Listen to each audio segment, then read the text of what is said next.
আসসালামু আলাইকুম ভিউয়ার্স, আশা করি আপনারা সকলেই ভালো আছেন।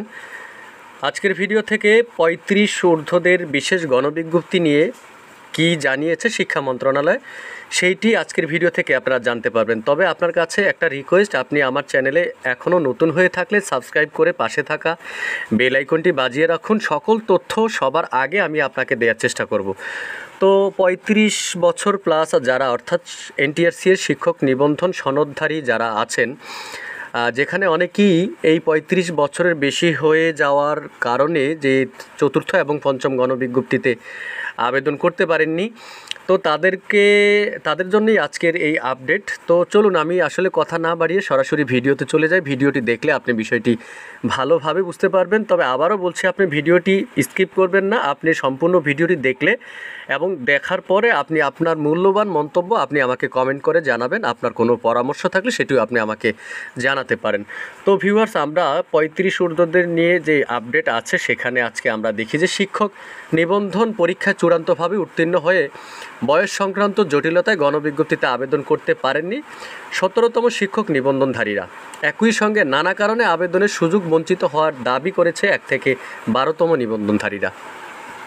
১ থেকে ১২তম নিবন্ধনধারী এবং ১৭তম নিবন্ধনধারী অনেকেই আবেদন করতে পারেননি। তাদের জন্য বিশেষ গণবিজ্ঞপ্তি প্রকাশ করা হতে পারে, এ বিষয়ে সিদ্ধান্ত নিতে সভা ডেকেছে শিক্ষা মন্ত্রণালয়। অর্থাৎ ১ থেকে ১২তম এবং ১৭তম শিক্ষক নিবন্ধন সনদধারী যারা আছে তাদের ব্যাপারে গণবিজ্ঞপ্তি, অর্থাৎ বিশেষ গণবিজ্ঞপ্তির প্রকাশ নিয়ে একটা হতে পারে, এই নিয়ে একটা সভা ডেকেছে। এদিকে আমরা দেখেছি যে ১ থেকে ১২তম শিক্ষক নিবন্ধনধারীদেরও যে একটি কোর্টের রায়ের যে বিষয়টি ছিল, আসলে সেটি আপনারা একটু ভিডিওটি দেখেন, সেইটি নিয়ে আমি শেষে বলছি। তো এখানে কি বলছে, যে সিদ্ধান্ত নিতে সভা ডেকেছে শিক্ষা মন্ত্রণালয়।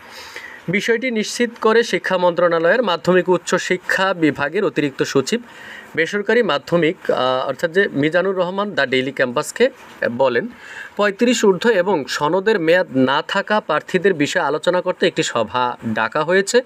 আগামী রোববার এই সভা অনুষ্ঠিত হবে। সভায় সিনিয়র সচিব সিদ্দিক জুবায়ের সভাপতিত্ব করবেন। তো ভিউয়ার্স, এই যে আগামী রোববারে কিন্তু আপনাদেরকে একটি আপডেট দিতে পারবো আশা করি। যদি আল্লাহ বাঁচায় আপনাদেরকে আগামী রোববারে একটি আপডেট আপনাদেরকে দেব। ততক্ষণ তো আপনারা আমার সাথে থাকবেন। তারপরে কি বলছে, ৩৫ ঊর্ধ্ব এবং সনদের মেয়াদ শেষ হওয়া প্রার্থীদের মধ্যে কারা বিশেষ গণবিজ্ঞপ্তিতে আবেদনের সুযোগ পেতে যাচ্ছেন, এমন প্রশ্নের জবাবে ওই অতিরিক্ত সচিব আরও জানান যে এ বিষয়ে এখনই কিছু বলা সম্ভব হচ্ছে না। সভায় সবার মতামত নিয়ে পরবর্তীতে সিদ্ধান্ত নেওয়া হবে। তো শিক্ষা মন্ত্রণালয় এবং এনটিআরসির একাধিক সূত্র জানিয়েছে, ১ থেকে ১২তম নিবন্ধনধারীদের সনদের মেয়াদ আজীবন সংক্রান্ত একটি রায় রিভিউয়ের জন্য আপিল বিভাগে রয়েছে। ভিউয়ার্স যারা শুনছেন, এখন আমরা জানি যে ১ থেকে ১২তম শিক্ষক নিবন্ধন সনদধারী যারা আছে তাদের একটি রিটের যে রায়, সেটি যে আজীবন সংক্রান্ত একটি রায় রিভিউর জন্য আপিল বিভাগে রয়েছে। সেই রিভিউর রায়ে ১ থেকে ১২তম নিবন্ধনধারীদের পক্ষে টিকে গেলে সনদের মেয়াদ আজীবন হবে।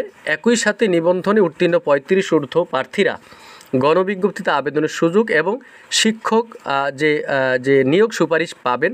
ফলে তখন বিশেষ গণবিজ্ঞপ্তি প্রকাশের মাধ্যমে তাদের নিয়োগ সুপারিশ করা হতে পারে। অর্থাৎ যে ১ থেকে ১২তম শিক্ষক নিবন্ধনধারীদের পক্ষে যে একটি রায় ছিল, সেটি যে আপিল বিভাগে আমরা জানি যে রিভিউর জন্য আপিল বিভাগে রয়েছে। তো সেইটি আসলে যদি নিবন্ধনধারীদের পক্ষে চলে আসে তাহলে অবশ্যই সেটি এই গণবিজ্ঞপ্তির যে সুযোগ এবং নিয়োগ সুপারিশ দিতে হবে, এবং এই বিশেষ গণবিজ্ঞপ্তি প্রকাশের মাধ্যমে তাদের নিয়োগ সুপারিশ করতে হবে। বা এটা হচ্ছে যে এটা বলছে এনটিআরসি এর আগের ভিডিওতে আমরা দেখেছি, এটাই বলেছে যদি তাদের পক্ষে চলে আসে তাহলে সেটা সুপারিশ করা হতে পারে। তো নাম অপ্রকাশিত রাখার শর্তে শিক্ষা মন্ত্রণালয়ের আরও এক কর্মকর্তা জানান যে ১ থেকে ১২তম নিবন্ধনধারীরা রিট করেছিলেন, তাদের রিটের বিষয়টি এনটিআরসি এর রিভিউ আবেদন করেছিল। এই রিভিউয়ের রায় ১ থেকে ১২তম নিবন্ধনধারীদের পক্ষে থাকলে তাদের নিয়োগ দিতে হবে, কেননা তখন সনদের মেয়াদ আজীবন হয়ে যাবে। তখন আর এই বয়সের যে জটিলতা বা বয়স সংক্রান্ত সমস্যার কারণে যে সনদধারীরা আবেদন করতে পারেনি ১ থেকে ১২তম শিক্ষক নিবন্ধন সনদধারী যারা আছে, তাদের আর এই সমস্যাটা থাকবে না। তবে রিভিউ এনটিআরসি এর পক্ষে আসলে তখন আর বিশেষ গণবিজ্ঞপ্তি প্রকাশ করতে পারবে না এনটিআরসি।